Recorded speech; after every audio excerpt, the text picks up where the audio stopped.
Bom, boa tarde novamente. Peço desculpa por ter de desviar a vossa atenção desta interessantíssima mesa redonda, fantástica, maravilhosa, e que ainda daria muito para continuarmos a falar. E como já anunciou a Elizabeth, ainda voltaremos depois à Adília Lopes, embora seja em forma de uma performance, de um duo artístico que trouxemos da Galiza, a Sílvia Penas e a Maria Roja. Mas uma apresentação de um livro é parte necessária deste evento também, e enquanto as artistas se preparam, aproveitarei o tempo para vos falar um bocadinho deste volume e que o João depois terá muito gosto de vender a quem depois tiver interesse. Esta antologia de estudos sobre poesia e política na atualidade é o resultado de 2 projetos de investigação, cuja versão atual em curso já mencionei no início do evento.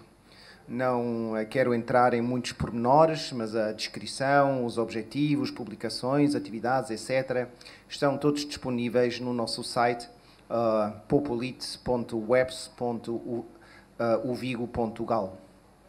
Só quero referir muito brevemente que neste projeto partimos da ideia de que naquela poesia contemporânea que privilegia questões de caráter político e relativo aos espaços políticos públicos, que neste tipo de expressões poéticas, as vozes, as subjetividades, as cosmovisões e as ideologias já não costumam ser concebidas como uniformes, únicas, unilaterais, etc.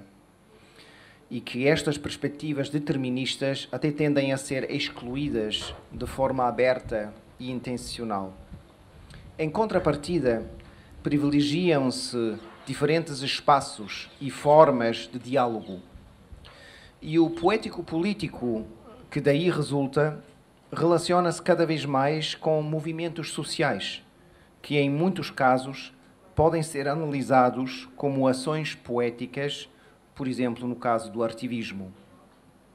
Este poético político expressa também a vontade de a imaginação poética produzir mudanças estruturais na nossa realidade.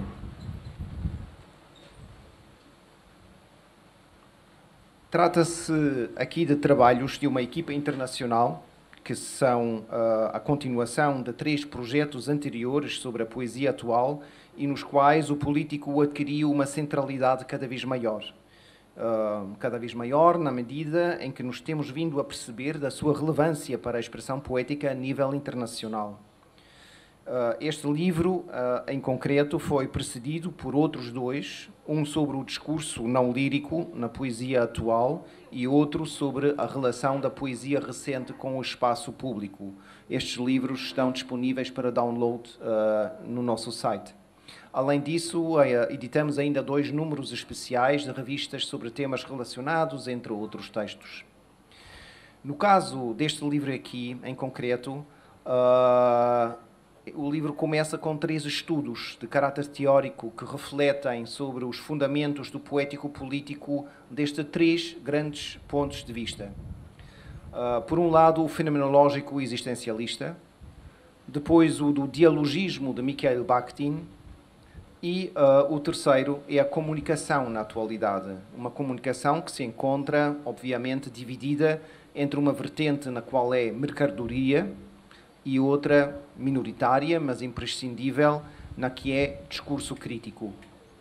Empregam-se exemplos poéticos procedentes de vários âmbitos linguísticos e culturais, mas também o caráter artivista dos movimentos sociais está presente. Por exemplo, o caso do coletivo feminista Las Tesis, no Chile. Depois há 12 estudos práticos, muito mais concretos, que observam diferentes fenómenos poéticos e de movimentos sociais recentes em diferentes espaços culturais e linguísticos. O brasileiro, o chileno, espanhol, galego, mexicano, português e vasco. Acompanha-me hoje, aqui no público, uma das autoras destes estudos, a Joana Meirim, da Universidade Católica. A conclusão a que se chega neste livro é que o poético possui, de facto, na atualidade, um importante potencial de comunicação e intervenção política. começando já pela própria palavra e o ato performativo da expressão poética. Reavive os sentidos, resgata vidas e vozes destinadas a perderem-se.